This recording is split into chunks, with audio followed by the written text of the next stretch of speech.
আসো দিনে আসে দাদাই গো ও মাসি হাসি টাকা লিটা গো আমার মাসি মাসি গো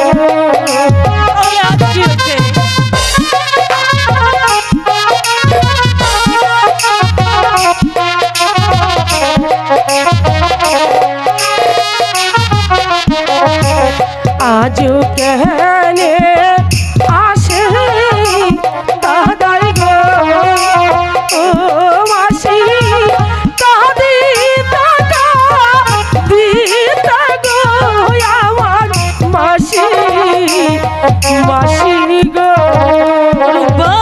মাসি গো আমার দাদা কেন কাঁদছে কি হয়েছে তার তুমি জিজ্ঞাসা করে আমাকে বলো মাসি আমাকে বলো বাবু একটা ও মাসি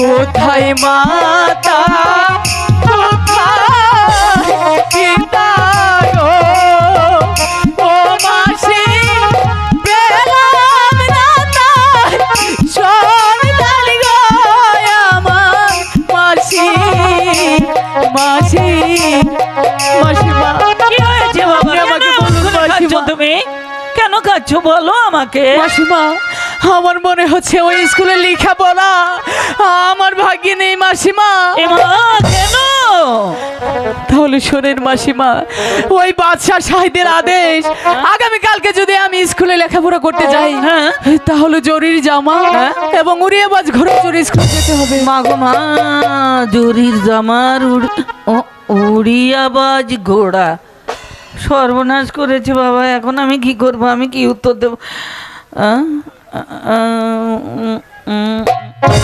ঠিক হয়েছে তোমার দিদিকে বললেন না জরি জামার উড়িয়াবাজ ঘোড়া কিনে এনে দেবে সত্যি বলছো মাসিমা দেবে তো সত্যি তো বলছি আচ্ছা আমার লক্ষ্মী মাসি ও বাবা তুমি যাও যাও যাও তোমার দিদিকে আমি বলছি তোমার দিদি এলে আমি সব কিছু ভেঙে চুরে সব কিছু বলবো তাহলে তোমার দিদি কিনে দেবে ঠিক আছে মাসিমা আমি যাচ্ছি আচ্ছা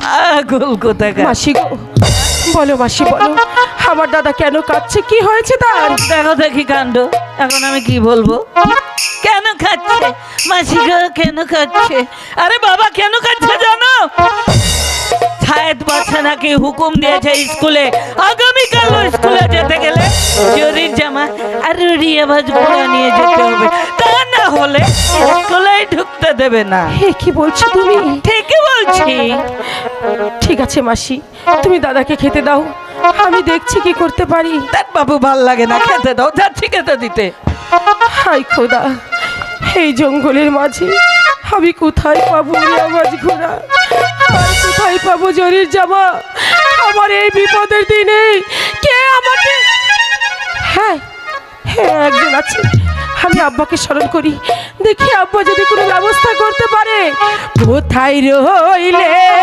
প্রাণে আব্বা গো ও আব্বা দেখো না শিয়া গো আমার আব্বা আব্বা গো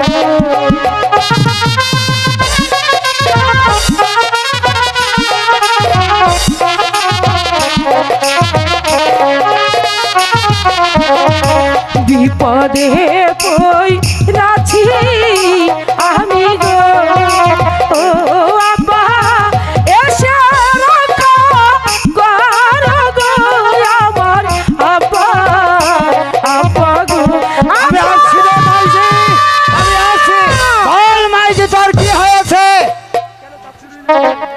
কেন কাঁদছিস মাইজি? কে তোকে ডাক দিয়েছে? আব্বা গো, আমাকে কেউ কিছু বলেনি। তুই কেন কাঁদছিস? আব্বা গো, সাইদ বাদশার আদেশ, কাল থেকে উড়িয়াবাজ খুড়ার জরির জামা না হলে আমার দাদাকে যে স্কুলে ঢুকতে দেবে না। আব্বা গো, এই জঙ্গলের মাঝে কোথায় পাবো উড়িয়াবাজ খুড়ার, কোথায় পাবো জরির জামা?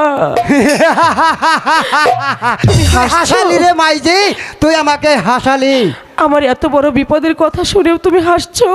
হ্যাঁ মাইজি, উড়িয়া বাজগুড়া ও চুরির জামা যে আমার কাছে আছে রে মাইজি। তোমার কাছে?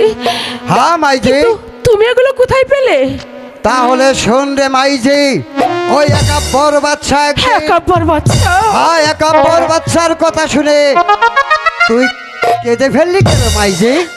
আব্বা গো, উনি উনি যে আমার শ্বশুর হন আব্বা। শ্বশুর হয়? তাহলে শোন, একাব্বর বাদশা কিন্তু একদিন বিপদে পড়েছিল বলে আমি তাকে ওই ডাকাতের হাত থেকে উদ্ধার করেছিলাম বলে ওই উড়িয়া বাজগুড়া আর জুরির জামা আমাকে দান করেছিল রে মাইজি। আর মাইজি সেগুলো আজ তোকে আমি দেব রে মাইজি। তুই আমার ওই বাবাজিকে উড়িয়া বাজগুড়া আর জুরির জামা দিবি। তুই আমার সাথে চলে আয় রে মাইজি, চলো আব্বা, তুই আমার সাথে চলো। চলে আয়।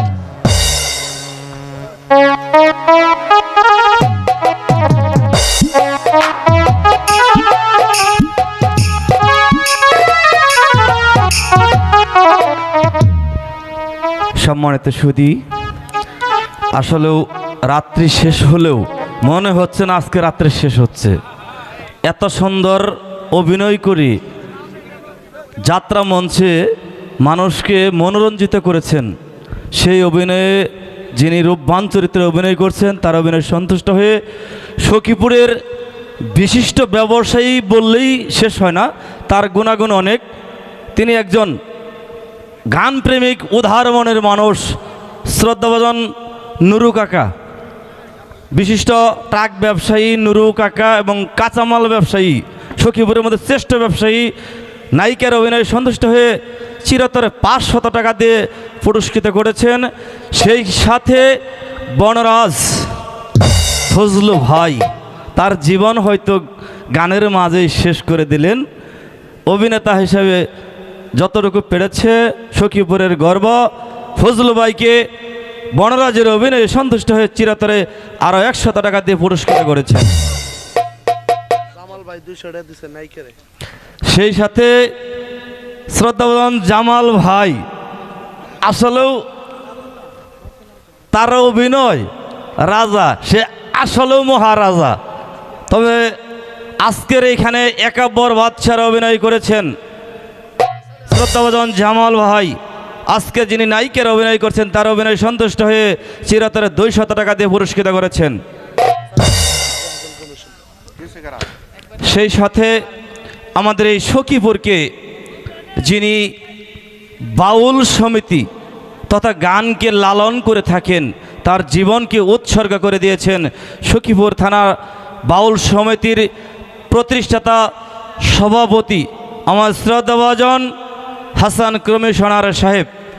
আজকের এই যাত্রামঞ্চে যিনি নায়িকার অভিনয় করছেন তার অভিনয়ে সন্তুষ্ট হয়ে তাকে চিরতরে 200 টাকা দিয়ে পুরস্কৃত করেছেন। সুপ্রিয় দর্শক মণ্ডলী, আপনারা উপভোগ করছেন রহিম রূপবান যাত্রাপাল। আজকের এই রহিমের ভূমিকায় অভিনয় করছেন আমাদের ঐতিহ্যবাহী মক্রম চৌরাস্তা যমুনা নাট্যগোষ্ঠীর নায়ক। এখন সে মক্রম চৌরাস্তার মধ্যে সীমাবদ্ধ নয়, সে সমগ্র বাংলাদেশ, যেমন টেকনাফ হতে তেতুলিয়া, রূপসা থেকে পাথুরিয়া, ৬৮,০০০ গ্রাম বাংলার যুবক যুবতীদের হৃদয়ে সারা জাগানে উদীয়মান তরুণ ভাইরাল যাত্রা নায়ক নাজমুলের অভিনয় এবং গান শুনে ঐতিহ্যবাহী মক্রম চৌরাস্তার বিশিষ্ট কলা ব্যবসায়ী মোহাম্মদ আব্দুল মালিক মিয়া 200 টাকা দিয়ে পুরস্কৃত করেছেন। সেই সাথে বরতলা থেকে আগত লাল মিয়া আরও 200 টাকা দিয়ে পুরস্কৃত করেছেন। এবং বনরাজের ভূমিকায় যিনি অভিনয় করেছেন আমাদের ফজলু ভাই, অত্যন্ত পুরাতন এবং অভিজ্ঞ একজন শিল্পী। তার অভিনয় এবং ডায়লগ শুনে নাম না বলার শর্তে 100 টাকা দিয়ে পুরস্কৃত করেছেন। কারা? আমাদের সখীপুর পৌরসভার